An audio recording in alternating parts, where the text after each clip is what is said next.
everyone. Welcome to the NMCADV Solutions Conference. I'm Pam Wiseman, and I'm the director of NMCADV, and I'm glad to be here today with you. I'm going to take just a few minutes to talk about a couple of the challenges that are in need of solutions, and one in particular that relates to battering intervention, and that is the question of whether battering intervention programs work, right? You all have heard that before. And the way that, kind of plays out is that, someone says, we'd like to see your data to prove that you're effective. And we have all this, really, I think, good research, and we provide it. And someone says, that's great, but we have these studies over here, and they show the opposite. And so then we kind of wind up in this we said, they said kind of situation where they have their kind of studies and we have ours. And then when the debate becomes whether the control group was really adequate or whether this study or that study should have been included in a meta-analysis, then people stop listening. I hope you all haven't stopped listening as I'm just talking about it, but we need people to listen, obviously. So we've been trapped, I think, a little bit of necessity, but nonetheless trapped into that kind of narrow construction. And it's too bad because we are so much more than that. We are diminished when we get stuck in that. Do they work? Do they not work? Yes, no. So I think a challenge is for us to be able to create a broader understanding of our work. And the solution could be to develop and disseminate really effective and targeted communication. In 2013 and then again in 2014, NMCADV hosted a conference called Message Matters: How to Talk About Violence and Abuse So That People Listen. And we brought experts in from all around the country, cognitive linguists and PR people and messaging experts to help us figure out how to best reach people. We also had pollsters, by the way, who could tell us how people thought about domestic violence. It was all really useful.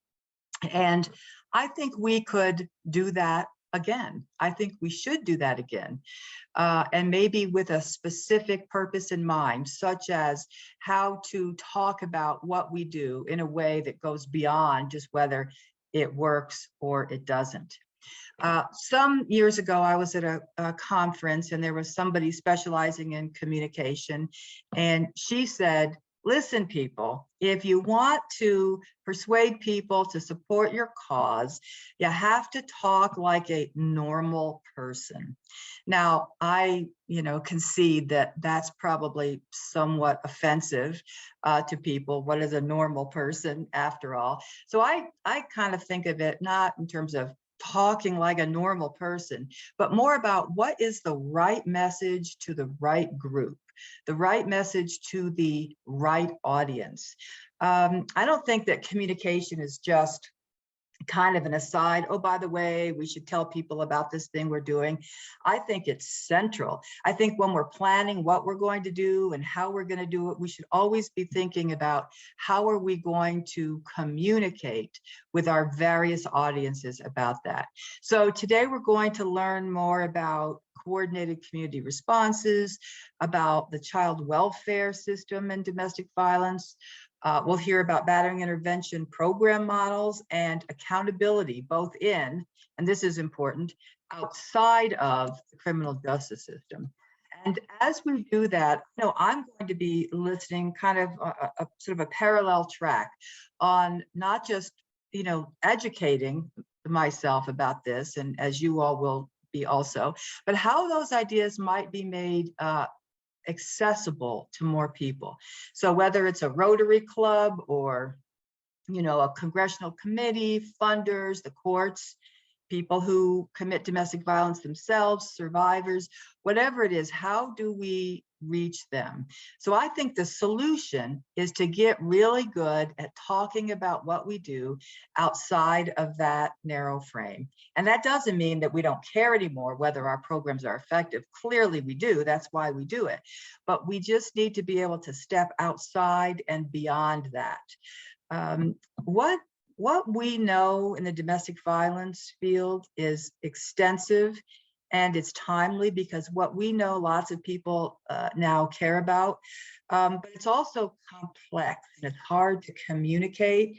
We understand, for example, power dynamics. We understand what happens when someone wields a lot of power without any consequences and without constraints. We understand the intersectionality and the connectedness of everything. We get all of that, but lots of people don't. So we have something really important to say, and I think we just need to figure out how best to say it. Last, there is most of you probably know, a new battery intervention program group that has formed thanks to David Garvin, who is the Battery Intervention and Systems Response Specialist here at NMCADV.